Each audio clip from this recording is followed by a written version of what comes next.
Welcome to Immunology.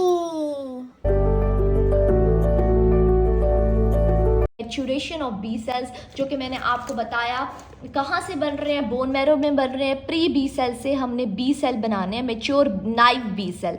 और naive का मतलब मैंने पहले भी चैप्टर नंबर 58 में भी समझाया था और मैं अब दोबारा बता रही हूँ, क्योंकि ये मैच्योर तो हो गया है, ये अपने घर से बाहर निकल रहा है। अब आप लोग यहाँ पर स्क्रीन पे देखो, ये जो जेरी है, ये हमारा ब्राउन जेरी, ये हमारा क्या हो गया, मैच्योर हो गया। अब ये घर से बाहर निकल रही है, लेकिन जब ये घर से बाहर निकलेगा ना, इसने अपना दुश्मन अब देखना है।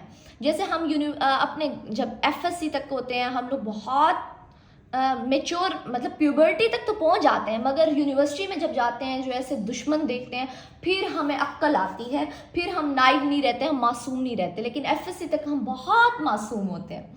मैं जेनजी जनरेशन की बात नहीं कर रही, मैं अपने जैसे बंदों की बात कर रही जो एफएससी तक बहुत मासूम थे। तो ये भी ऐसे है, बी सेल ने, अब देखें आप यहाँ B cell mature naive B cell, naive mean उसने अभी तक एंटीजन नहीं देखा, उसने अपना दुश्मन नहीं देखा, वो बहुत मासूम है। लेकिन जैसे ही वो अपना एंटीजन देख लेगा, तब उसको हम कहेंगे मैच्योर बी सेल कहेंगे। अब मैं आपको एफएससी का ही एक बात बता रही हूँ कि हमने पढ़ा था कि बी सेल में बी सेल एंटीबॉडीज़ बना रही होती हैं, और साथ में वो अपने जब मतलब मैच्योर बी सेल होगा, वो जब ब्लड में जाएगा तो वो एंटीबॉडीज़ के साथ खुद को कन्वर्ट करेगा मेमोरी बी सेल से। Memory B cell, memory B cell क्या है कि जब दोबारा वही एंटीजन आएगा तो ये ऑलरेडी मेमोरी बना के बैठा है। सेम एग्जैक्टली आप जेरी की तरफ देखें, सबसे पहले प्री बी सेल था, ये जो ग्रे वाला जेरी है, फिर ये बना मैच्योर हो गया, ये अपने घर से बाहर निकला, इसने ये यूनिवर्सिटी में गया, इसने दुश्मन देखे, ये अब नाइव नहीं रहा, मासूम नहीं रहा, अब इसको हम मैच्योर बी सेल कहेंगे। तो ये एंटीबॉडीज़ बनाएगा और साथ में अपने मेमोरी बी सेल बनाएगा। मेमोरी वो होंगे जो ऑलरेडी रेडी हैं किसी भी एंटीजन से लड़ने के लिए, जो पहले से उन्होंने अपना दुश्मन देखा हुआ है। ये जो शक्ल देख रहे हैं ना जेरी की, इसको ऐसे समझ लो ये मेमोरी बी सेल्स है। यहाँ तक हम हो गए बहुत क्लियर, किसी को भी कोई कंफ्यूजन नहीं रहनी चाहिए यहाँ तक। अब हम आ गए हैं अपने पैराग्राफ पे, जो कि मोस्ट इम्पॉर्टेंट है। मैं आपको मोस्ट इम्पॉर्टेंट यूएचएस का शॉर्ट क्वेश्चन बताने वाली हूँ। बेसिकली हमारे पास ये क्या है, बोन मैरो है। बोन मैरो में हिमेटोपोइटिक स्टेम सेल होता है, जिसमें लिम्फॉइड प्रोजेनेटर बनता है और माइलॉइड। जो लिम्फॉइड है उससे हम लोग क्या बनाते हैं, बी सेल। तो हम अभी बी सेल के रोड की बात कर रहे हैं, हमने कहा प्री बी सेल बनेगा, जिसको हम प्रिकर्सर बी सेल भी कहते हैं। जो प्री बी सेल है वो इमेच्योर बी सेल है, जिसने रोड से गुजरना, मतलब अभी बोन मैरो को ना आप एज अ रोड समझो, रोड नहीं होता। अच्छा, रोड में आपको पता है कि जो हमारे छोटे शहर तो नहीं, बिग सिटीज़ में लाहौर, इस्लामाबाद, कराची, यहाँ पर क्या लगे हुए होते हैं, कैमराज लगे हुए होते हैं कि कोई जो है ना हमारे रूल्स तो नहीं तोड़ा रोड पर। तो ये क्या है, रोड पे इसने चलना है, हमारे रोड, ये क्या है, रोड है हमारा। और यहाँ पर क्या लगे हुए हैं, कैमराज। कैमराज क्या डिटेक्ट कर रहे हैं कि कोई रूल तो नहीं तोड़ा। अब रूल क्या है, यहाँ पर भी एक कैमरा लगा हुआ है। तो क्या होगा, बेसिकली ये जो हमारा प्री बी सेल है, जब ये अब ये चेक एंड बैलेंस कर रहा है कि ये मैच्योर नाइव बी सेल में कन्वर्ट हो रहा है या नहीं, मैच्योर नाइव बी सेल में कन्वर्ट हो रहा है या नहीं। मतलब कैसे होगा कि इसमें क्या आ जाएगा, बीसीआर रिसेप्टर आ जाएगा, जो कि हमारे पास क्या है, आईजीएम प्रोटीन है या इम्यूनोग्लोबिन है। तो वो ये डिटेक्ट करेगा क्या इसके पास आईजीएम है या नहीं। अगर इसके पास फॉर एग्जांपल कि कोई ऐसी जेनेटिक म्यूटेशन आ गई है कि प्री बी सेल में आईजीएम नहीं लगी और वो मैच्योर नाइव बी सेल में नहीं बना, तो ये कैमरा क्या करेगा, इसको यहीं पर रोक देगा और कहेगा तुम बोन मैरो से बाहर नहीं जा सकती, तुम्हें मैं यहीं किल कर दूंगा, तुम्हें ख़त्म कर दिया जाएगा, या तुम यहीं ऐसे पड़े रह जाओगे बोन मैरो में, तुम आगे नहीं जा सकते क्योंकि तुम्हारे पास आईजीएम नहीं है। तुम्हारे पास आईजीएम नहीं है तो तुम नहीं जा सकते। तो ये क्या है, रोड पे चल रहा है और एक कैमरा है, इस कैमरे का नाम है। अच्छा, अब ये कैमरा लगा हुआ है और कैमरे के साथ क्या होते हैं, हमारे पास सिग्नल्स होते हैं कि भाई अब तुमने आगे जाना है, तुमने आगे नहीं जाना। तो ये जो है ना, आपको ये बी सेल को सिग्नल देगा कि तुमने BCR रिसेप्टर बनाना है। अगर ये सिग्नल ही ख़राब हो गया है तो यहाँ पर ये बसेस रुकी रहेंगी कि तुम यहीं ग्रीन लाइट आ गई, तुम लोग रुक जाओगे, तुम लोग आगे नहीं जा सकते। अगर ये सिग्नल ही मतलब ये क्या है, इसका कैमरे का नाम आप लोग समझो BTK, इस प्रोटीन का नाम है। ये क्या देती है, सिग्नल देती है प्री बी सेल को कि तुम BCR रिसेप्टर अपने ऊपर लगाओ। अब आप लोगों ने इसको कैसे याद करना है, पूरी लाइफ के लिए, लाइफ टाइम के लिए स्टोर हो जाएगी। एक रोड की तरह काम कर रहा है बोन मैरो में। प्री बी सेल से मैच्योर नाइव बी सेल ने बनना है, BCR रिसेप्टर लगना है, जिसको IgM प्रोटीन भी कहते हैं। अब इसको सिग्नल कौन दे रहा है, ये कैमरा सिग्नल दे रहा है, सिग्नल दे रहा है कि BCR प्री बी सेल तुमने ना BCR बनाना है। अगर ये सिग्नल ही इसको नहीं मिलेगा, ये IgM प्रोटीन नहीं बनाएगा, ये मैच्योर नहीं होगा और ये यहीं पर पड़े रह जाएंगे बोन मैरो में, आगे नहीं जा सकते। यहाँ स्टॉप लग गया है कि भाई तुम लोगों के पास जब BCR ही नहीं है, तुम लोग आगे नहीं जा सकते। अब जिन बंदों में ये प्रोटीन, इस प्रोटीन में क्या है, डिफेक्ट है, BT के प्रोटीन में क्या है, डिफेक्ट है, तो उस बंदे को एक डिजीज़ होगी जिसको हम कहेंगे A gamma X link A gamma globulin anaemia, X linked A gamma globin ईमिया। बुक से मैं दिखाती हूँ, लिखने की ज़रूरत नहीं है। X link A gamma globin anaemia में क्या होगा कि उस बंदे की इस प्रोटीन में डिफेक्ट है, उसको सिग्नल नहीं मिला कि वो BCR बनाए, वो बोन मैरो में ही पड़े रह गए। अब क्या होगा, ब्लड में क्या होगा, एंटीबॉडीज़ की कमी हो जाएगी, क्योंकि B सेल्स तो आ ही नहीं रहे, B सेल्स ही एंटीबॉडीज़ बनाते थे। B सेल्स की कमी हो जाएगी और B सेल्स भी कम होंगे, B सेल्स खुद भी कम होंगे और एंटीबॉडीज़ भी कम होगी और उस बंदे की इम्यूनिटी भी कम होगी, वो इन्फेक्शन से सही तरीके से नहीं लड़ सकता। अब ये पूरा पैराग्राफ आपका क्या है, रोड है। फिर यहाँ पर ये BT की प्रोटीन जिसको हम ब्रूटन्स टायरोसिन क्या होता है, अमाइनो एसिड काइनेज कहते हैं, इसमें क्या हो रहा है, बेसिकली हमारे पास ये BT की प्रोटीन में डिफेक्ट है, जिसकी वजह से बंदे को क्या हो रहा है, उस इंसान को X link A gamma globin anaemia हो रहा है और वो प्री बी सेल की स्टेज में ही पड़े रह जाएंगे, वो आगे मूव नहीं कर सकते, प्री बी सेल में ही पड़े रहेंगे, बोन मैरो के अंदर पड़े जाएंगे और B सेल मैच्योर नहीं हो सकते। एक MCQ है कि अप्रॉक्सीमेटली हमारी जो बोन मैरो है ना 10⁹ B सेल्स जो है ना प्रोड्यूस कर रही है हर दिन। मतलब ईच डे में हमारी बोन मैरो B सेल इतने ज़्यादा बना रही है 10⁹, लेकिन जिसको A गैमा ग्लोबुलिन ईमिया होगा वो बंदे उसमें तो B सेल्स कम होंगे और उसमें इम्यूनिटी भी कम होगी। अब एक और चीज़ है, हमारी मैच्योरेशन ऑफ B सेल्स के ना इन्होंने 2 फेजेस बताए हुए हैं, एक है एंटीजन इंडिपेंडेंट फेज़ है और एक है antigen dependent phase, this one. क्या इसकी स्टोरी बहुत अमेजिंग होने वाली है, मैं आपको अभी एक्सप्लेन करती हूँ वाइट बोर्ड पे। B सेल की मैच्योरेशन में उन्होंने 2 फेजेस बताए, एक एंटीजन इंडिपेंडेंट फेज और एक एंटीजन डिपेंडेंट फेज। हमने यहाँ से तो पढ़ लिया कि प्री B सेल कन्वर्ट हो रहे हैं मैच्योर नाइव B सेल में। नाइव क्यों कह रहे हैं, क्योंकि उसने अभी तक अपना दुश्मन नहीं देखा, वो अभी घर में ही है, नाइव एंटीजन नहीं देखा उसने, ठीक है। मैच्योर नाइव B सेल कह रहे हैं जिसका एक्सपोजर ना हुआ वो एंटीजन से। अब ये बोन मैरो से क्या निकलेगा, बाहर निकलेगा, बोन मैरो से बाहर निकल के ये जाएगा हमारे लिम्फॉइड टिश्यू। मैंने कहा है ना B सेल और T सेल, FSC वाला नॉलेज गेन करो, FSC में आओ तो हमने पढ़ा था कि जो हमारे लिम्फ नोड्स होते हैं ना उसमें हमारे पास B और T सेल्स पड़े हुए होते हैं। लिम्फॉइड टिश्यू में क्या होता है, B सेल और T सेल वहीं पड़े होते हैं। तो ये जो मैच्योर B सेल है ना वहीं जाके पड़े रह जाएंगे जब तक इनको सिग्नल नहीं मिलता, तो ये वहीं जाके पड़े रहेंगे। अब आप ये देखो कि यहाँ तक जो मैच्योरेशन हो रही है B सेल की वो है antigen independent phase, antigen independent phase में। मतलब कि यहाँ पर एंटीजन का एक्सपोजर नहीं हुआ, अभी है वो मासूम, लेकिन जैसे ही वो बाहर की दुनिया में जाएगा, जब इसके पास एंटीजन आएगा, यहाँ पर क्या आएगा, एक एंटीजन आएगा, तब ये एंटीजन डिपेंडेंट फेज में ये तब मैच्योर हो जाएगा, तब ये नाइव नहीं रहेगा, मासूम नहीं रहेगा। तो बेसिकली यहाँ पर क्या हो रहा है कि एंटीजन पे ये डिपेंड है, एंटीजन डिपेंडेंट फेज इसको कहेंगे।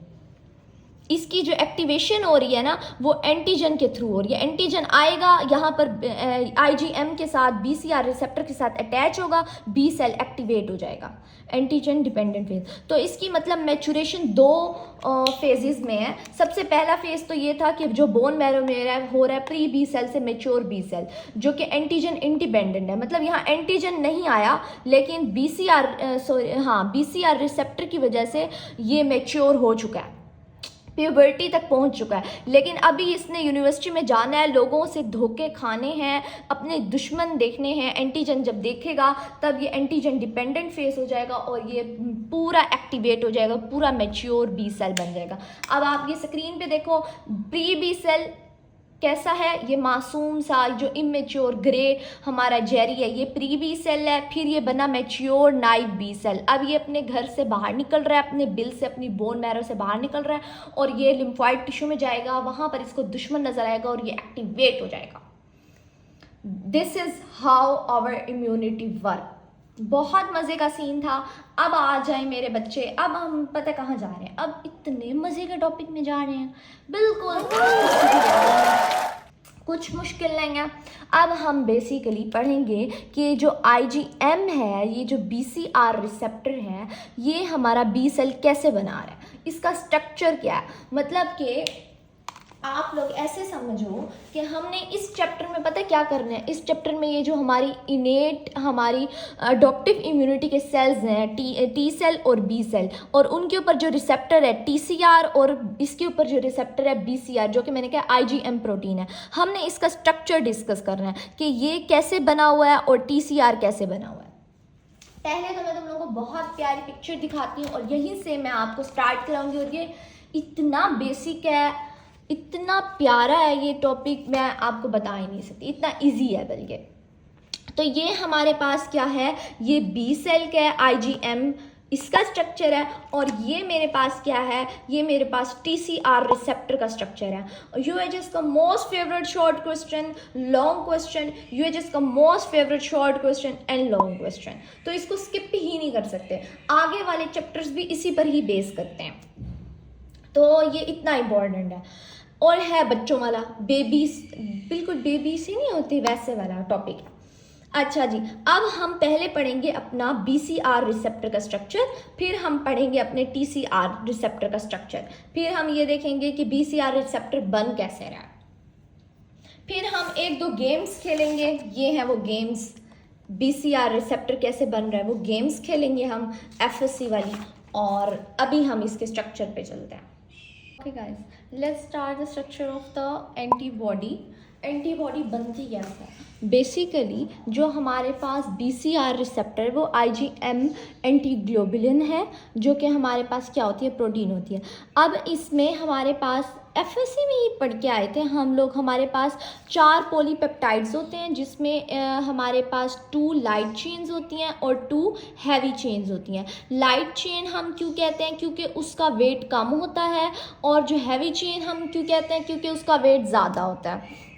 और लाइट चेन का हमारे पास जो वो है, वेट है 25 किलो डेका है, और हमारे पास इसका डबल हो जाएगा, 50 किलो डेकन हो जाएगा। ओके, उसके बाद ये तो बहुत बेसिक नॉलेज हो गया हमारा अब तक का, मतलब FSC का। अब हम आ जाते हैं कि हमारे पास जो एंटीबॉडी होते हैं उसके पास 2 फ्रेगमेंट्स होते हैं, एक FAB और FC। FAB क्या होता है, FC क्या होता है, ऑलमोस्ट बहुत सारे बच्चों को पता होगा, इसलिए मैं इसको बड़ा स्पीडली पढ़ाऊँगी। FAB एंटीजन बाइंडिंग, और जो FC होती है वो कांस्टेंट या क्रिस्टलाइजेबल कहते हैं इसको।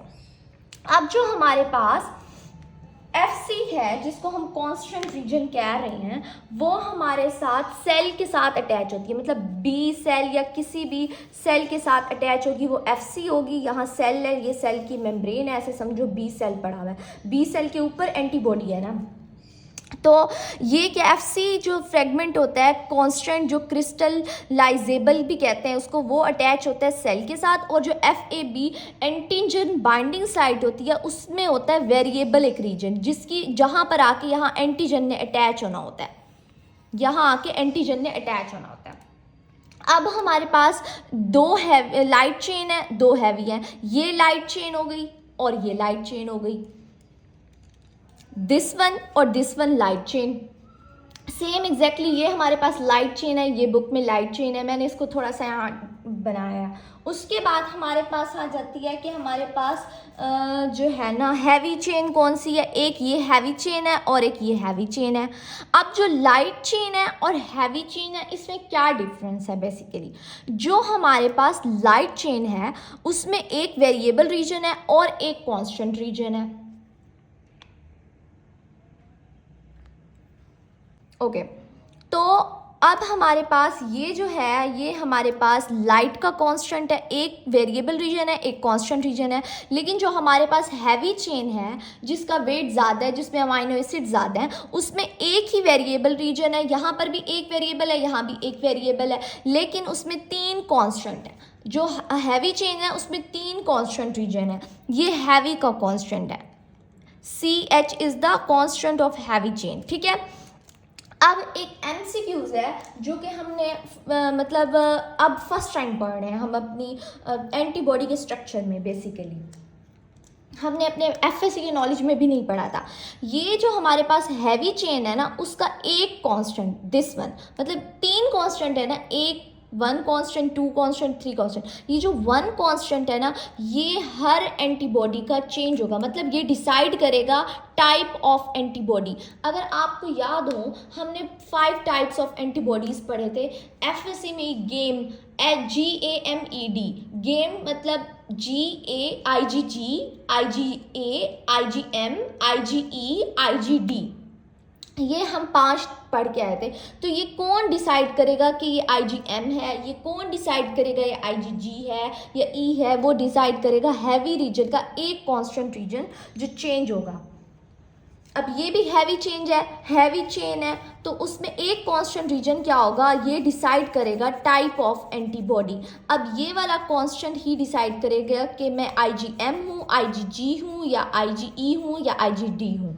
Simple is that. अब बाकी ये तो जो कांस्टेंट है ये सेम होंगे किसी भी एंटीबॉडी के, लेकिन ये वाला जो है ना IgM का और होगा, IgE का और, IgG का और, IgD का और। तो मैंने यहाँ पर ये MCQs लिखा हुआ है, constant region decide the type of antibody. Constant region of heavy chain का जो कांस्टेंट रीजन है वो डिसाइड करेगा टाइप ऑफ एंटीबॉडी के कौन सी टाइप है इन 5 में से। अब आ जाते हैं हम अपने लाइट। अब ये तो डिसाइड हो गया कि IgG है, IgA है या IgM है या IgE या IgD। अब कांस्टेंट रीजन में ऐसा क्या डिफरेंस है वो मैं आगे बताती हूँ कि क्या होगा, इनके जीन में डिफरेंस होगा, इसका जीन और होगा, इसका और, इसका और, इसका और इसका और। अब हमारे पास जो लाइट चेन है, लाइट चेन का जो कांस्टेंट रीजन है दिस वन, एक ही कांस्टेंट रीजन है और यही ये हमारे पास या कैपा होगा या फिर हमारे पास लैम्डा होगा, मतलब या कैपा होगा या लैम्डा। अब आपको अगर याद हो तो हमने IgG की सब टाइप्स पढ़ी थी, मतलब अब जो IgG होती है फॉर एग्जांपल उसमें बहुत सारी टाइप्स होती हैं, IgG1, IgG2, IgG3। तो वो जो सब टाइप्स है वो डिसाइड करेगा कांस्टेंट लाइट चेन का कांस्टेंट रीजन, मतलब constant region of light chain decides the sub types of antibody. Type जो डिसाइड कर रहा है वो हमारा हैवी चेन कर रहा है। बस ये वाला आपको पॉइंट याद होना, ये तो ऑटोमेटिकली याद होगा कि कांस्टेंट रीजन डिसाइड कर रहा है सब टाइप्स कि कैपा होगा या लैम्डा होगा। इतना सिंपल सा स्ट्रक्चर है एंटीबॉडी का। UHS का शॉर्ट क्वेश्चन आए, आपने ये सिर्फ स्ट्रक्चर बना देना है, उसने आपको नंबर दे देना है। 5 नंबर का अगर हुआ तो 5 नंबर, 2 नंबर का हुआ तो 2 नंबर। अब इसमें हम थोड़ा सा मज़ीद मैं आपको एक्सप्लेन करूँगी ये बात, ये और इसमें ना एक मज़े की चीज़ है। अब हमें ये सबको पता है कि जो हमारा वेरिएबल रीजन होता है वो हर एंटीबॉडी का, फॉर एग्जांपल ये भी आईजीजी है, दूसरी भी आईजीजी है, तो इन सब का आपस में वेरिएबल भी चेंज होगा। वेरिएबल रीजन क्या होता है? जो एंटीजन के साथ अटैच होता है। अब वेरिएबल रीजन में ये हम एक यूनिक बात हमने ये पढ़ ली, अब दूसरी यूनिक बात ये पढ़ेंगे। ओके, इसमें यूनिक बात हम क्या पढ़े हैं कि जहाँ हमारा एंटीजन आके अटैच होता है हमारी एंटीबॉडी से, उसमें जो वेरिएबल रीजन है, फॉर एग्जांपल ये वेरिएबल रीजन 10 अमाइनो एसिड्स के साथ मिलकर बना हुआ है, तो इसमें जो हर वेरिएबल रीजन का 3 अमाइनो एसिड्स होंगे ना, 3 to 4, वो बहुत डिफरेंस होंगे। मतलब कि वो, अब फॉर एग्जांपल आईजीजी है, आईजीजी, ये भी आईजीजी है, अगली भी एक आईजीजी है, ये भी आईजीजी है, ये भी आईजीजी है। तो हर वेरिएबल रीजन का जो, वैसे ये 10 अमाइनो एसिड्स से बना हुआ है फॉर एग्जांपल, तो जो 3 अमाइनो एसिड्स होंगे ना वो बहुत डिफरेंट होंगे हर एंटीजन के लिए स्पेशल। इस वजह से अगर आपको याद हो, मैंने आपको जो चैप्टर नंबर 1 स्टार्ट में बताया था कि हमारी ये जो एडॉप्टिव इम्यूनिटी है, जो कि जिसको मैंने NCCIA से एक्सप्लेन किया था, मैंने कहा था ये बहुत स्पेसिफिक है हर एंटीजन से। अब जो बी सेल एंटीबॉडीज़ बना रहा है ना, हर एंटीजन, कोई अगर बैक्टीरिया आ गया फॉर एग्जांपल, बॉडी में अगर बैक्टीरिया आ गया है तो ये एंटीबॉडी फॉर एग्जांपल बैक्टीरिया के लिए आईजीजी बना रही है, तो ये करेगी क्या, ये इसके लिए वेरिएबल रीजन कौन सा बैक्टीरिया आया है, ग्राम पॉजिटिव आया है, ग्राम नेगेटिव आया है, ग्राम पॉजिटिव में भी कौन सी टाइप आई है, स्टैफ आया है, स्ट्रैप आया है, अगर स्टैफ का भी एपिडर्माइटिस आया है, कौन सा, मतलब ये स्पेसिफिक है। तो ये वेरिएबल रीजन इसलिए बहुत डिफरेंट होता है, इसके 3 अमाइनो एसिड्स, और इस पार्ट को हम कह रहे होते हैं ये हर एंटीजन के लिए डिफरेंट होता है, और हम इस पार्ट को कहते हैं कि ये हाइपर वेरिएबल है। मतलब वेरिएबल तो है, ये पूरा पार्ट चेंज है, लेकिन ये ज़्यादा वेरिएबल है, हाइपर वेरिएबल है, इसको हम कहेंगे हाइपर वेरिएबल, और इसका दूसरा नाम होता है CDR। इतनी सी बात है, सिंपल इज़ दैट। अब आप बुक से इसको थोड़ा सा हाईलाइट मैं आपको कराती हूँ, लेकिन उससे पहले मैं आपको ये बता देती हूँ कि यहाँ पर डाइसल्फाइड बॉन्ड होते हैं, ये भी FSC का नॉलेज है। यहाँ भी डाइसल्फाइड बॉन्ड होते हैं, ये आपस में अटैच होती हैं, हैवी और लाइट चेन आपस में अटैच होती हैं। अब हम बुक में चलते हैं और बुक से थोड़ी 2-3 बातें मैं आपको रिवाइज कराती हूँ कि कहाँ क्या लिखी हुई है बात। उसके बाद मैं आपको एंटीबॉडी के जीन्स पे लेके जाऊँगी।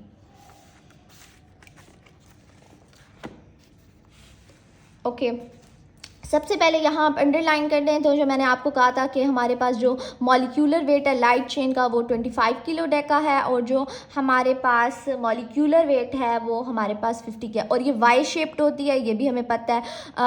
2 हैवी चेन होंगी और 2 ही लाइट चेन होंगी। उसके बाद हमारे पास एंटीजन बाइंडिंग फ्रेगमेंट होता है, एक FAB फ्रेगमेंट होता है, ठीक है, और एक हमारे पास कौन सा होता है, कॉन्स्टेंट या क्रिस्टलाइजेबल फ्रेगमेंट होता है। ऑलरेडी हमें पता है जो कांस्टेंट होता है उसके हमारे पास 4 फंक्शंस होते हैं, वो हमारे सेल के साथ अटैच होता है, ओके। अब नेक्स्ट यहाँ से थोड़ा सा बताती हूँ मैं आपको। यहाँ पर सारी बातें वही मैंने आपको एक्सप्लेन कर दी हैं कि हमारे पास यहाँ पर एक 3 अमाइनो एसिड्स जो होंगे ना बहुत चेंज होंगे, जिसको हम क्या कहेंगे, हाइपर वेरिएबल। और इसको आपने याद रखना, इसको हम CDR भी कहते हैं, हाइपर वेरिएबल अमाइनो एसिड्स, जो कि वेरिएबल रीजन के कुछ ऐसे अमाइनो एसिड होंगे जो बहुत ज़्यादा चेंज होंगे। उसके अलावा बच्चों वाली बातें आप खुद रीड आउट कर लेंगे। उसके बाद उन्होंने FAB में ये बात बताई हुई है कि एक हैवी चेन का वेरिएबल है और कांस्टेंट, और हैवी चेन का एक कांस्टेंट इसमें आता है। जो FC पार्ट होता है ना उसमें कांस्टेंट हैवी के 2 आ रहे होते हैं, और FAB में लाइट चेन का भी वेरिएबल आ रहा होता है और इसका भी कांस्टेंट। तो ये हमारे पास FAB रीजन होगा और ये FC होगा। इसमें कोई रॉकेट साइंस नहीं है, सब कुछ इजी है। अब थोड़ा सा ये बात बताई हुई है, जो FC है ना उसके कुछ इंपॉर्टेंट फंक्शंस है, 4 इंपॉर्टेंट फंक्शंस बताए हुए हैं। सबसे पहला फंक्शन तो यह है कि जो FC हमारे पास पार्ट है या फ्रेगमेंट है वो ही हमारे B सेल के साथ अटैच होगा। लाइक समथिंग इस तरीके से देख लो कि जो हमारे B सेल है, B सेल के ऊपर क्या है, IgM प्रोटीन्स है, तो ये FC रीजन के थ्रू अटैच है, और ये हमारे पास क्या होते हैं, एंटीजन बाइंडिंग फ्रेगमेंट होगा ये वाला हिस्सा, और FC के थ्रू ये सेल से अटैच होगा या होस्ट सेल के साथ अटैच होगा। Simple is that. उसके अलावा उन्होंने एक दो यूनिक बातें यूँ की हुई हैं जो हमारे पास IgG और हमारे पास IgG और IgA, जब हमने मदर से हमने पढ़ा नहीं था कि माँ के से बच्चे में जब जाती हैं IgG तो वो किससे ट्रांसफ़र होती हैं, FC फ्रेगमेंट के थ्रू। मतलब अगर इस एंटीबॉडी ने कहीं बॉडी में मूव करना है तो ये FC के थ्रू मूव करेंगी, ऐसे स्पीड में रॉकेट की तरह जाएंगी। उसके अलावा हमारे पास हमें पता है IgM और IgA के बारे में। वो क्या बात है, एक मिनट मैं पेज उठा लूँ। यस, आप लोग इसमें देखें कि हमारे पास जो हमने ये भी FSC का नॉलेज है। जब हमने IgM पढ़ते थे ना तो हम कहते थे IgM में हमने ये बात पढ़ी थी कि ना वो हमारे पास उसमें पेंटामर होती है, तो 5 ऐसे एंटीबॉडीज़ मिल के ना बना रही होती हैं, लाइक इस तरीके से। तो ये आपस में भी जब अटैच होंगी ना, एंटीबॉडीज़ आपस में जब अटैच होंगी वो भी FC फ्रेगमेंट के थ्रू अटैच होंगी। बस ये फंक्शन बताया हुआ है। और IgM के बारे में ये बात बताई हुई है, एक यूनिक सी बात कि भाई इसमें ना 4 कांस्टेंट होंगे। अब जैसे IgG है ना, उसमें यही 3 कांस्टेंट ही हैं हैवी चेन के, लेकिन जो IgM है वो थोड़ी बड़ी होती है, उसमें एक ये कांस्टेंट, ये तो सबका डिफरेंट होगा। उसके बाद ये कांस्टेंट फिर एक और भी कांस्टेंट आ जाएगा, वो भी सबका सेम होगा। अच्छा, उसके बाद उन्होंने यहाँ पर आप लोग अंडरलाइन कर लो कि L चेन में 2 टाइप्स की होती हैं, कैपा होगी या लैम्डा होगी। अब एक यूनिक बात ये की हुई है कि ना जब हमारे पास एक ऐसे होती है, कैपा आएगी या लैम्डा, ठीक है, कैपा होगी या लैम्डा। अगर फॉर एग्जांपल हमारी किसी भी IgM बन रही है तो उसमें अगर ये सिलेक्ट हो गया ना कैपा, तो पूरी कैपा ही बनेगी, या कैपा होगी या लैम्डा होगी, दोनों इकट्ठे नहीं हो सकते। हमारी यहाँ कांस्टेंट रीजन में या कैपा होगी या लैम्डा होगी, सिंपल इज़ दैट, इतना कोई रॉकेट साइंस नहीं है। उसके बाद आ जाते हैं H चेन के। मैंने वो जो MCQs आपको बताया कि जो FC फ्रेगमेंट है हमारे पास, which determines the class of antibody, कि कौन सी क्लास होने वाली है। IgM में IgG IgD वो डिसाइड करेगा। ये कांस्टेंट रीजन, सिर्फ एक कांस्टेंट रीजन जो है ना डिफरेंट होगा। इसमें भी कौन सा होगा, ये कांस्टेंट रीजन, इसमें 5 टाइप के जीन्स होंगे, या म्यू होगा, या हमारे पास डेल्टा होगा, या गैमा होगा, या एप्सिलॉन होगा, या हमारे पास लास्ट में है हमारे पास अल्फा हो रहा है, ठीक है। इनमें में से कोई एक जीन होगा। अगर म्यू जीन है ना तो ये IgM प्रोटीन बनेगी, अगर डेल्टा है तो IgD, अगर गैमा है तो IgG, एप्सिलॉन है तो IgE, अल्फा है तो IgA। मतलब ये वाला कांस्टेंट रीजन डिसाइड करेगा कि कौन सी टाइप ऑफ एंटीबॉडी है।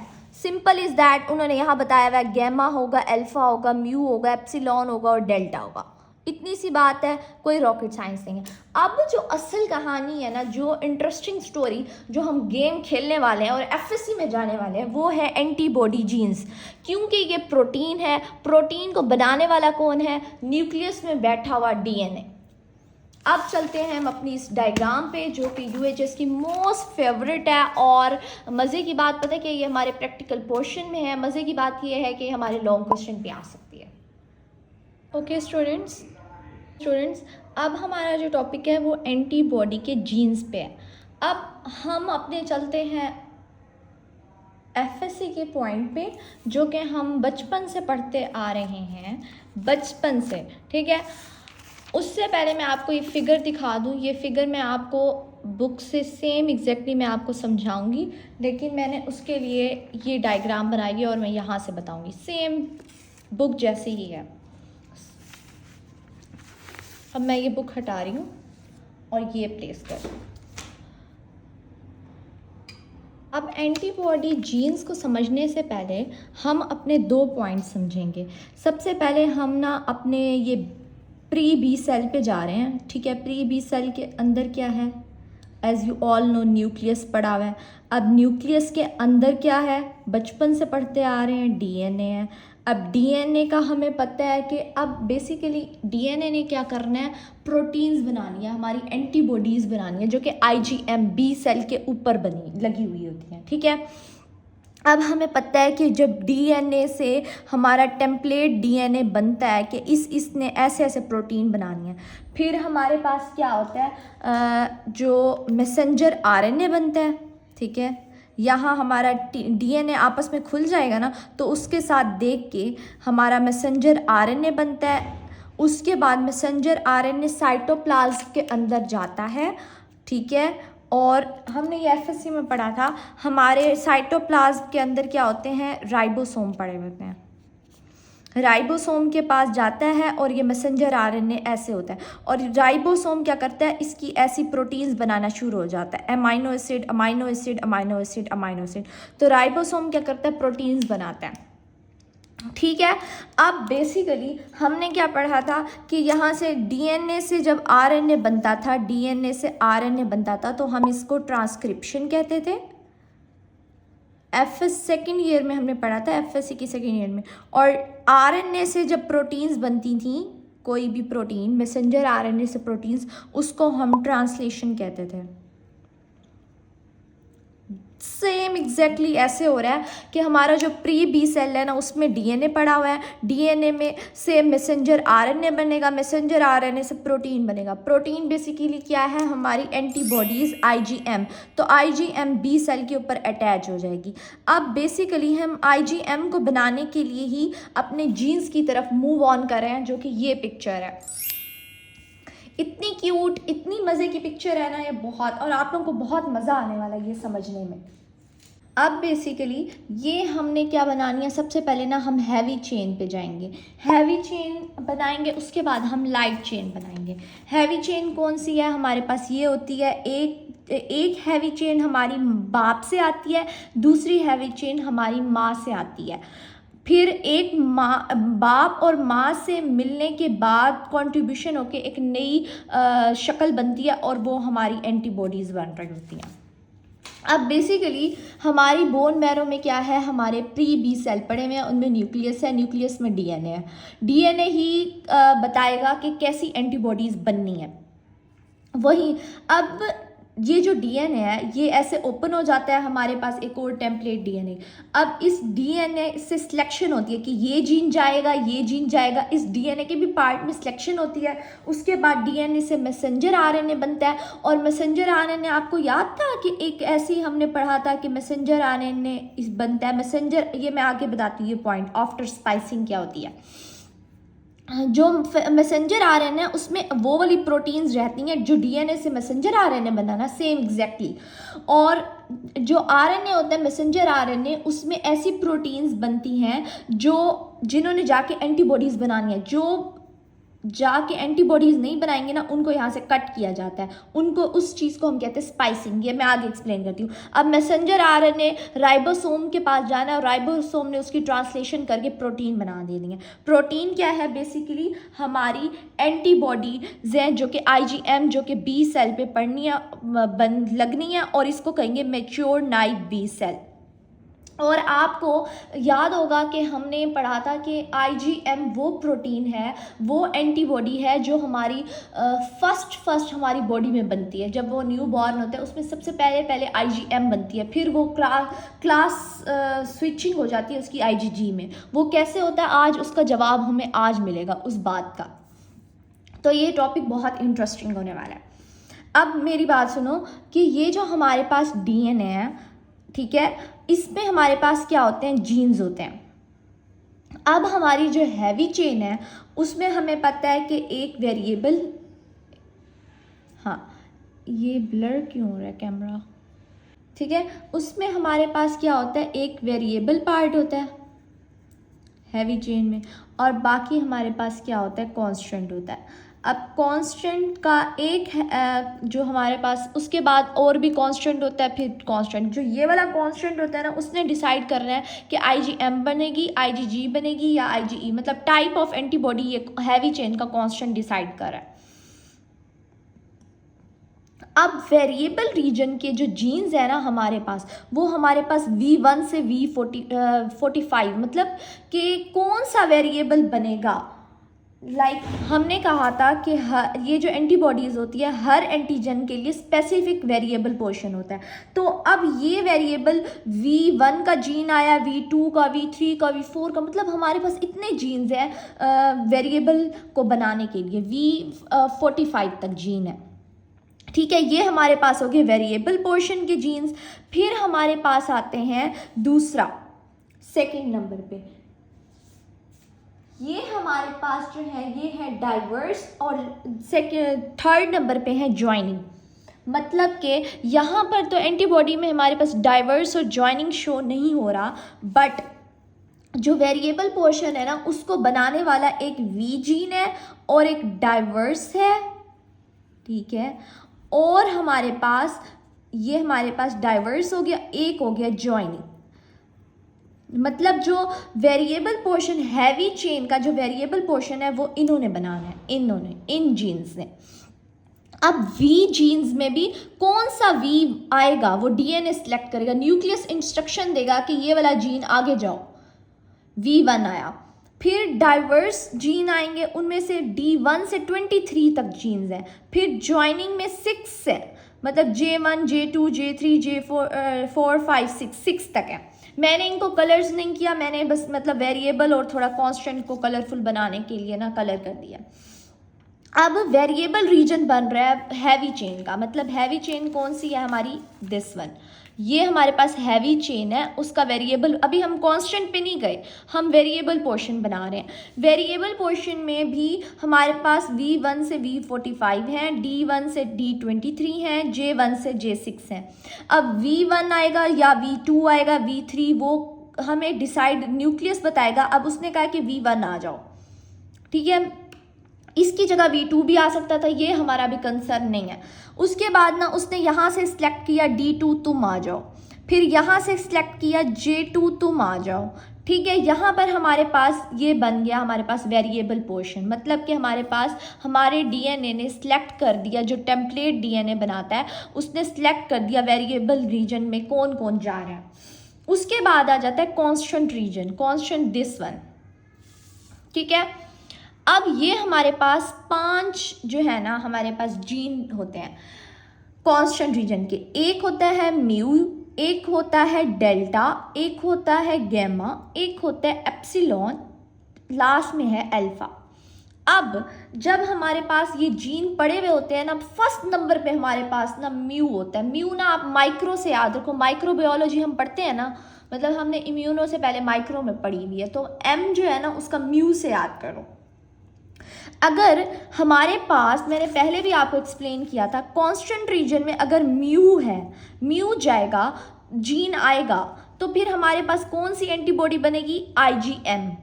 अगर फॉर एग्जांपल हमारे बी सेल ने अगर ना हमारे पैरासाइट आ गए हैं बॉडी में, मैं ये बात यहीं पर एक्सप्लेन कर देती हूँ। अगर पैरासाइट आ गए हैं, तो मैं पैरासाइट निकाल भी लूँ साथ साथ, ठीक है।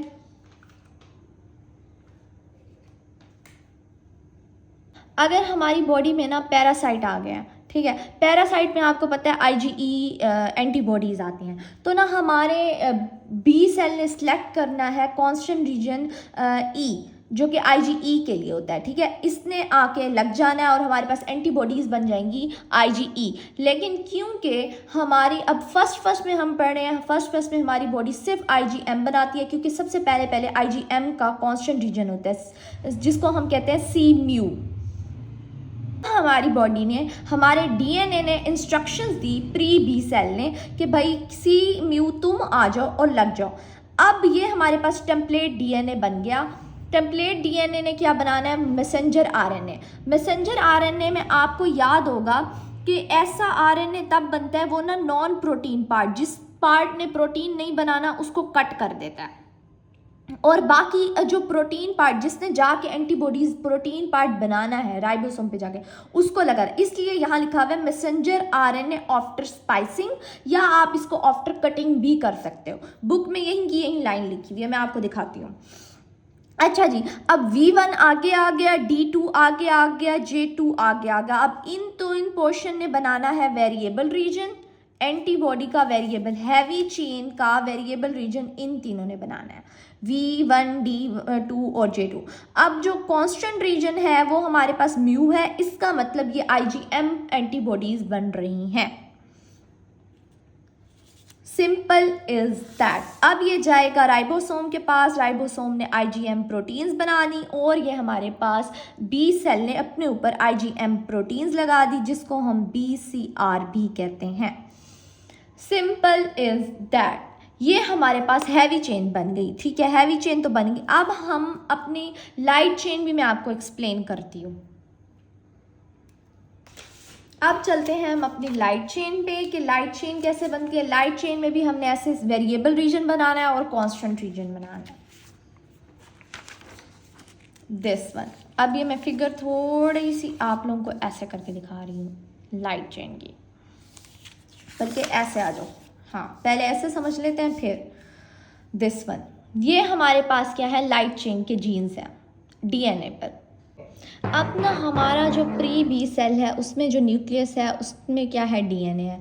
DNA में क्या है, जीन्स है, ऐसे पड़े हुए हैं, ठीक है। अब ना हमारे वेरिएबल रीजन के जीन्स पड़े हुए हैं और कांस्टेंट के। अब ना हमारी बॉडी में मैंने आपको ये बताया, सबसे पहले तो हम वेरिएबल रीजन की बात करते हैं। जो हमारे पास हैवी चेन का वेरिएबल रीजन था ना, उसके लिए 3 थे जीन्स, वेरिएबल, फिर हमने डाइवर्स D पढ़ा था और J पढ़ा था, ठीक है। लेकिन इसमें जो वेरिएबल रीजन बना रहा है, मतलब लाइट चेन का जो वेरिएबल रीजन है उसमें हमारे पास सिर्फ 2 जीन आ रहे हैं। यहाँ 3 थे, V था, D था डाइवर्स, फिर J था ज्वाइनिंग। यहाँ पर V आएगा और सिर्फ ज्वाइनिंग J आएगा।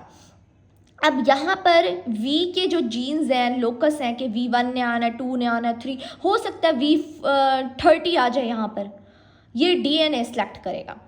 तो ना इसके जो लोकस हैं या जीन्स हैं वो 35 हैं और जो हमारे पास हैवी चेन के थे वो 45 थे।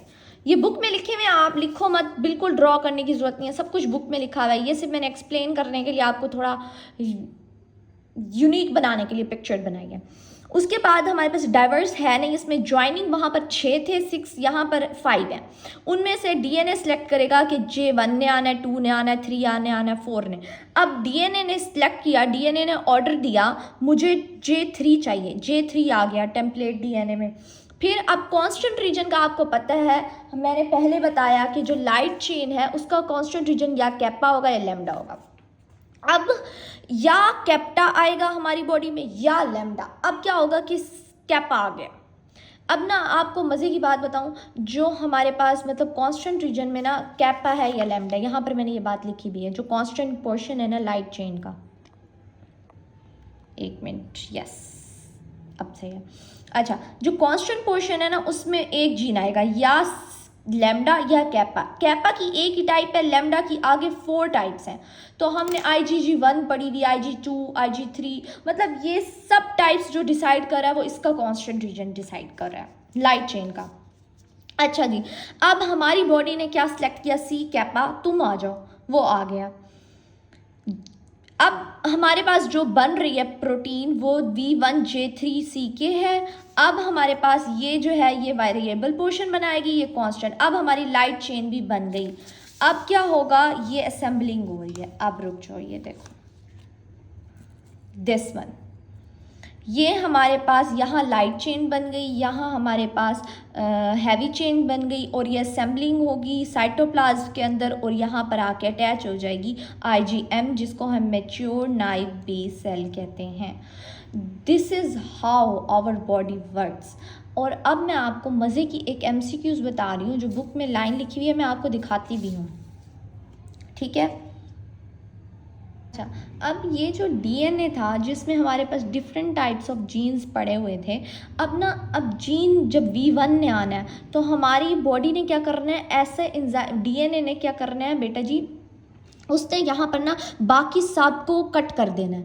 अब V1 ने आना है ना, उसने क्या करना है बॉडी ने या DNA ने, यार ये ब्लर क्यों हो जाता है, यस दिस वन, तो बॉडी ने क्या करना है, यहाँ से कट करना है और V1 को आगे ले आएगा। अब ये जो कट करने वाला एंजाइम है ना, ये है हमारे पास, इस एंजाइम्स को कहते हैं रिकम्बिनेज एंजाइम। रिकॉम्बिनेज एंजाइम क्या करेगा, इसको कट करेगा। इसमें हमारी बॉडी ने रैग 1 और रैग 2 बताए हुए हैं, रिकॉम्बिनेज एंजाइम 2 बताए हुए हैं, एक रैग 1 और एक रैग 2। इसमें कोई रॉकेट साइंस नहीं है, बस यही बात है कि एंजाइम्स हैं रिकॉम्बिनेज एंजाइम। अब डी डाइवर्स में क्या उसने सेलेक्ट किया था, D2, तो बाकी सबको ये कट कर देगा, यहाँ से भी कट करेगा और इस जीन को आगे ले आएगा। सेम एग्जैक्टली जब वो हमारे कांस्टेंट म्यू को करेगा ना, तो यहाँ से बाकी सबको कट कर देगा और सिर्फ ये आगे आ जाएगा। कौन एंजाइम्स कर रहे हैं, रिकॉम्बिनेज एंजाइम, जिसमें रैग 1 और रैग 2 है। सेम एग्जैक्टली लाइट चेन में होगा, जब लाइट चेन हमारी बन रही होती है तो बाकी सारे जीन्स को ये कट करके उसको लाएगा जिसको इसने डिसाइड किया हुआ है। J3 लाना है, रिकॉम्बिनेज एंजाइम आएगा, यहाँ से भी कट करेगा, यहाँ से भी कट करेगा, इसको आगे ले आएगा। C कैपा ने आना है, लैम्डा यहाँ होता है, लैम्डा से कट कराएगा और आगे आ जाएगा। बस एक ये पॉइंट, और दूसरा MCQs है मोस्ट इंपॉर्टेंट UHS का, कि ये जीन्स कौन से क्रोमोसोम पे होते हैं। अब हम बात करते हैं, सबसे पहले हमने हैवी चेन को देखा। जो हैवी चेन के ये जो जीन्स होते हैं ये वाले कांस्टेंट रीजन की, ये क्रोमोसोम नंबर 14 पे पड़े हुए हैं, क्रोमोसोम नंबर 14 पे ये जीन्स पड़े हुए होते हैं। किसने आना है, वो हमारी DNA सेलेक्ट करेगा। क्रोमोसोम नंबर 14 पे ये पड़े हुए होते हैं। बुक में लाइन लिखी हुई है, मैं आपको दिखा देती हूँ, लिखने की ज़रूरत नहीं है आप लोगों को। अच्छा, इस पैरासाइट को तो मैं हटा दूँ पहले। अच्छा जी, अब उसके बाद हमारे पास जो क्रोमोसोम कैपा का जीन है ना, वो कैपा का वो है हमारे पास क्रोमोसोम नंबर 2 पर, और जो लैम्डा है वो 22 पे। क्रोमोसोम नंबर 2 पे कैपा का जीन है, और जो अगर लैम्डा आएगा, लैम्डा किस पे है, क्रोमोसोम नंबर 22 पे। मतलब लाइट चेन के जो जीन्स है वो क्रोमोसोम 22 पर जीन पड़ा हुआ है, और इसका 22 पे लैम्डा का, और कांस्टेंट रीजन के क्रोमोसोम 14 पे। किसने जीन ने आना है, कौन से लोकस ने आना है, वो हमारा DNA खुद सेलेक्ट करेगा। इस तरीके से हमारे पास क्या बन रही होती है, एंटीबॉडीज़ बन रही होती हैं। अब आप ये देखो, ये हमारा DNA है, और किस तरीके से हमारा प्री बी सेल अपनी एंटीबॉडीज़ बना रहा है।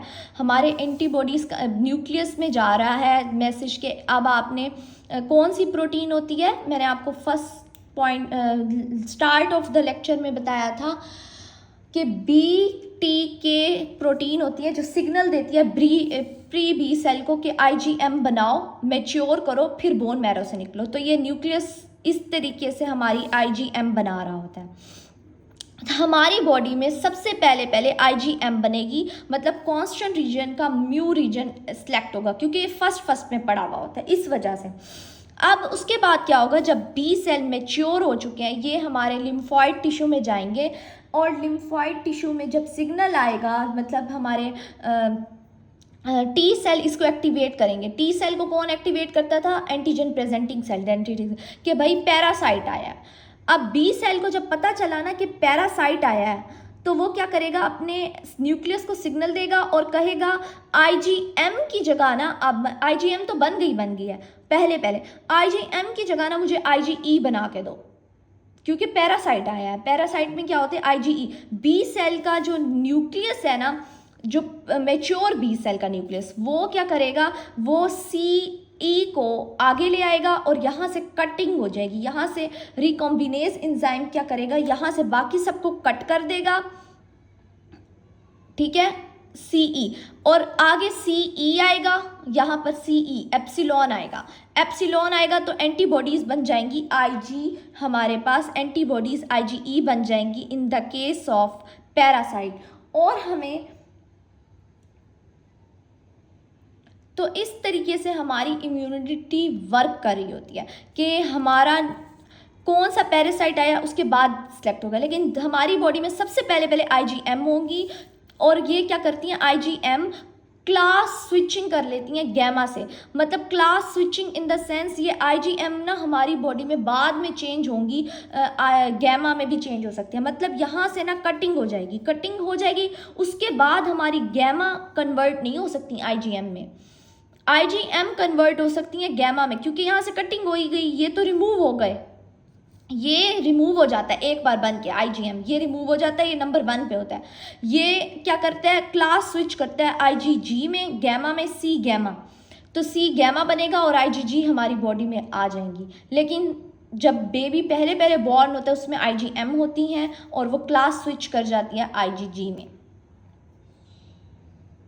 लेकिन IgG IgM में कन्वर्ट नहीं हो सकती। ये 3-4 पॉइंट्स थे, बहुत बेसिक है, बहुत। अब तक जितना हम रीड आउट कर चुके हैं इन 2 पिक्चर्स के मुताबिक, ये 2 जो हमने पढ़े हैं, इसको हम बुक से देख लेते हैं। सबसे पहले उन्होंने हमें रिकॉम्बिनेज एंजाइम के बारे में बताया जो कटिंग के लिए बहुत इंपॉर्टेंट होते हैं। उसके अलावा कैप्पा लाइट चेन बताया कि लाइट चेन का जो कॉन्स्टेंट रीजन होता है कैप्पा होता है, जो कि क्रोमोसोम 2, और जो लैम्डा होगा क्रोमोसोम 22। ऑलरेडी मैं ये बात बता चुकी हूँ। उसके बाद हैवी चेन्स की जीन के बारे में जो क्रोमोसोम 14 पे होता है, या आप हाईलाइट कर लो अपनी बुक में।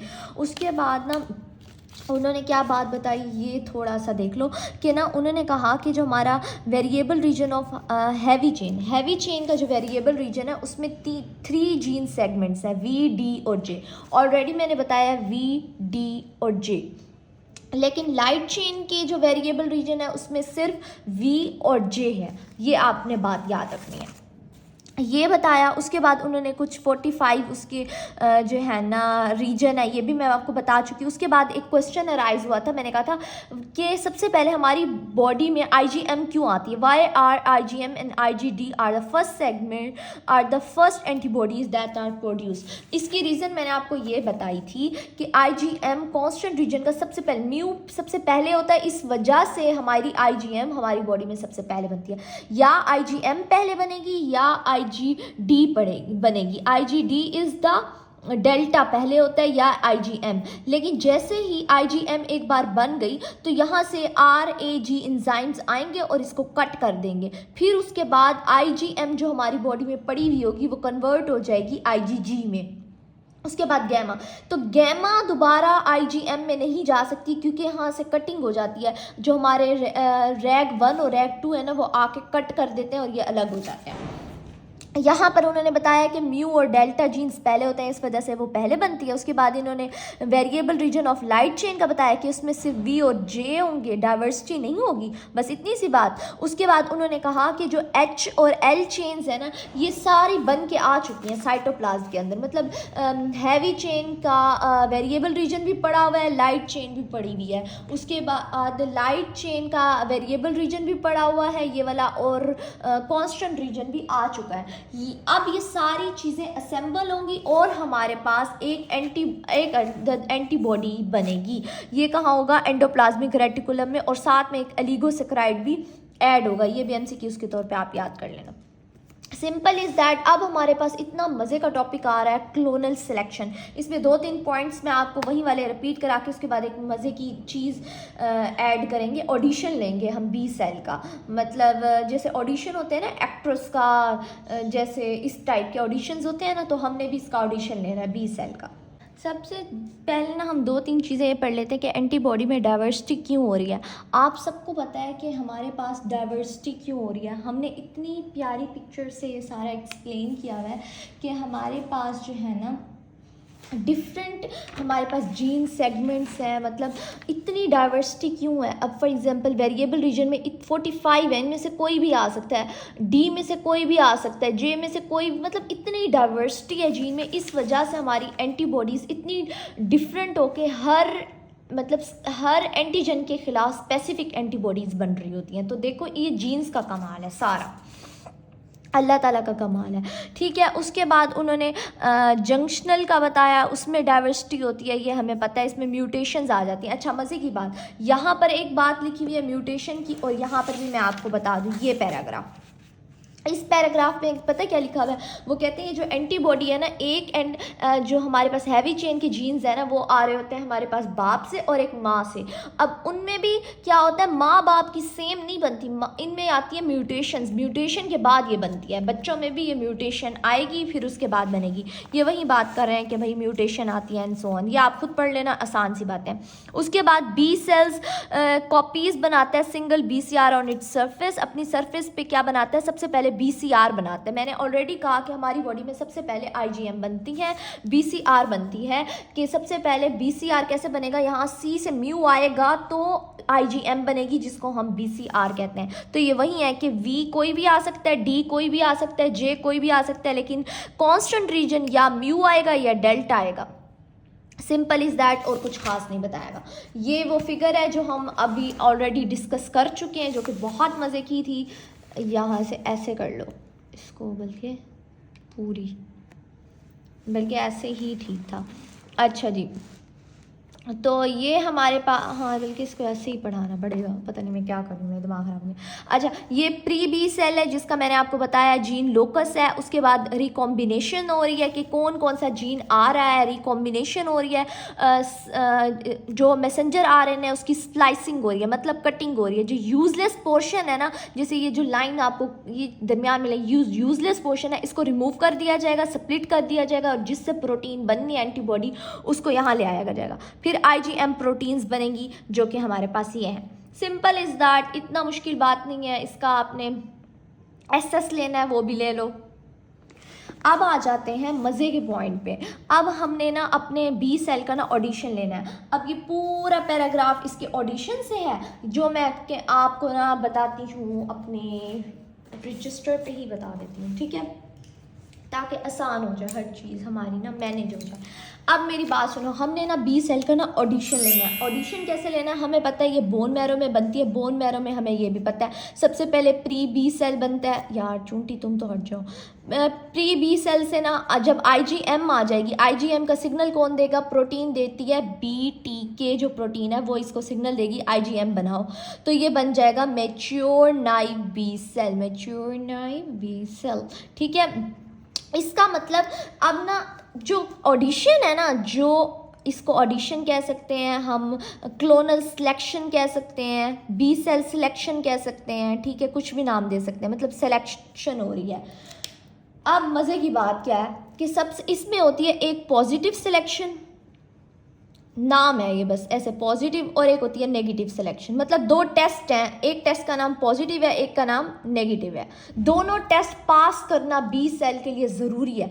जब वो दोनों पास करेगा तो वो बोन मैरो से निकल सकता है, वरना नहीं निकल सकता। एज़ यू ऑल नो, आप लोग इस बात को ना, सिलेक्शन को इस बात से याद रखो कि हमने पढ़ा था कि जो हमारे एडॉप्टिव इम्यूनिटी के सेल्स हैं ना, वो बहुत एजुकेटेड हैं, तो उनका टेस्ट तो लिया जाएगा। जो पढ़े लिखे लोग होते हैं उनका टेस्ट लिया जाता है, सारे NCCIA के मेंबर होते हैं। अच्छा, अब प्री B सेल, अब पॉजिटिव सिलेक्शन क्या है कि इसमें हमने जो हमारी बोन मैरो ना, उसने देखना है कि इसमें IgM लग गई है या नहीं। जैसे इसकी IgM लग गई, इसका मतलब इसने एक टेस्ट पास कर लिया है, मतलब टेस्ट पास हो गया, ये मैच्योर है हमारा B सेल। अब दूसरा टेस्ट पता है क्या होता है, दूसरा टेस्ट बड़े मज़े का है, थोड़ा सा मुश्किल है। अब दूसरे टेस्ट में क्या होगा कि हमारी खुद बॉडी ना B सेल, मतलब अब ये मैच्योर B सेल बन चुका है, ठीक है। अब इसके सामने, अब इसके पास ना IgM है, ठीक है। अब इसके सामने ना हमारी बॉडी का अपनी प्रोटीन, हमारी बॉडी की अपनी प्रोटीन ना लाता है। वो कहता है, वो देखना चाहता है, चेक करना चाहता है कि ये हमारी अपनी बॉडी का दुश्मन तो नहीं बनेगा। ये B सेल, मतलब ऐसे समझो, ये B सेल ऐसे काम करता है, बस इसके पास एक वेपन है IgM। इसने ब्लड के अंदर जाकर ना ठा ठा ठा ठा, मतलब जब ये अपने एंटीबॉडीज़ पर ठा ठा ठा ठा ठा ठा ठा करना है, मतलब जितने भी हमारे दुश्मन हैं हमारी बॉडी में, जितने भी एंटीजन्स आ रहे हैं, इवन चाहे वो बैक्टीरिया, फंजाई, पैरासाइट, जो भी आ रहा है उसको मार देगा। अब ना हमारा अपनी बॉडी ना टेस्ट लेती है कि हमारी अपनी बॉडी की जो प्रोटीन्स हैं, या हमारी अपनी बॉडी में जो एंटीजन्स होते हैं, हमारे अपने सेल्फ एंटीजन्स, आपको पता होगा हमने रेड ब्लड सेल्स में पढ़ते थे, उनके ऊपर, सेल्स के ऊपर भी एंटीजन्स लगते थे। A एंटीजन होता था, B एंटीजन, जिसका A होता था उसको A blood group, B blood. तो हमारी अपनी बॉडी के भी एक एंटीजन्स हैं। फिर वो चेक करता है, हमारी अपनी बॉडी का एक एंटीजन लाता है इसके सामने और देखता है कि कहीं इसके साथ रिएक्शन तो नहीं हो गया। अगर ये मैच्योर B सेल अपने हमारी बॉडी के सेल के साथ रिएक्शन कर देना, फ़ौरन हमारी बॉडी कहती है नहीं, ये मैच्योर नहीं है, ये तो हमारे अपने खिलाफ है, ये तो हमारे दुश्मन के खिलाफ है।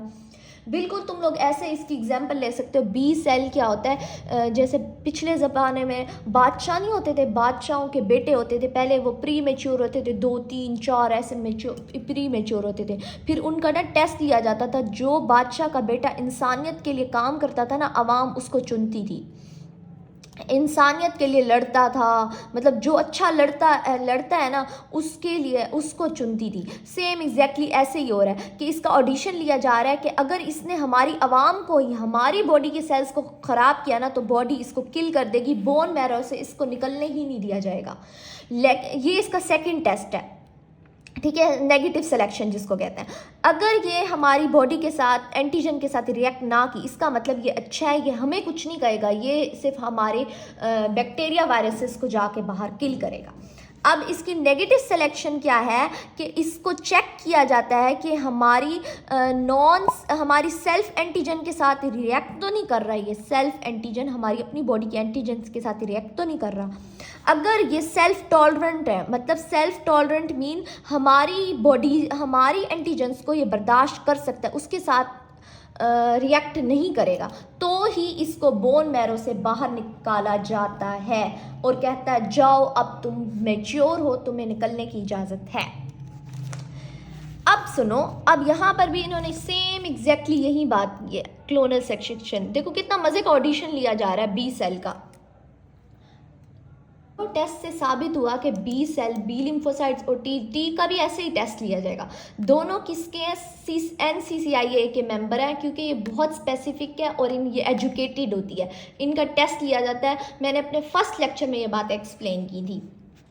अच्छा, अब क्या होता है, बी सेल का ऑडिशन लिया जा रहा है, उनकी सिलेक्शन हो रही है कि वो मैच्योर है भी सही या नहीं, ठीक है। एक पॉजिटिव सिलेक्शन है और एक हमारे पास क्या है, नेगेटिव सिलेक्शन है। पॉजिटिव सिलेक्शन में हम ये देखते हैं कि उसके पास IgM है या नहीं है।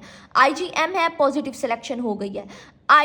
उसके बाद अगर नहीं है, BTK में मसला आ गया, एक्स लिंक ए गैमा ग्लोबुलिन, तो उस सेल को बाहर नहीं जाने दिया जा सकता। जिसमें पॉजिटिव सिलेक्शन होगी, मतलब IgM होगी, तो नेगेटिव सिलेक्शन की तरफ हम जाएंगे, ठीक है। उसके बाद आ जाती है हमारे पास नेगेटिव सिलेक्शन। ये रही नेगेटिव सिलेक्शन। इसमें क्या होता है कि हमारे सेल्फ एंटीजन के साथ वो रिएक्ट ना करे, हम उसका टेस्ट लेते हैं कि ये हमारे अपनी बॉडी के खिलाफ तो नहीं है, ठीक है। ऑटो रिएक्टिविटी तो नहीं कर जाएगी, ऑटो रिएक्टिविटी तो BCR नहीं कर जाएगा। BCR क्या है, IgM, कि कहीं ये हमारे अपने बॉडी को तो किल नहीं कर जाएगी।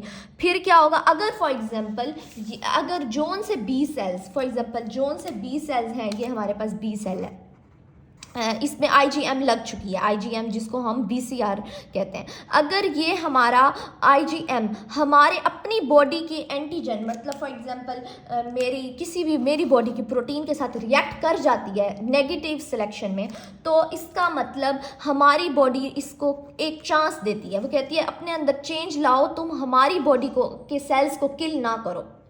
मतलब एक चांस तो बनता है ना, जब भी आपका ऑडिशन लिया जाता है। हम भी एंट्री टेस्ट में हमने दूसरा चांस लिया नहीं था कि कहीं पास हम कर जाएंगे टेस्ट, कहीं पास।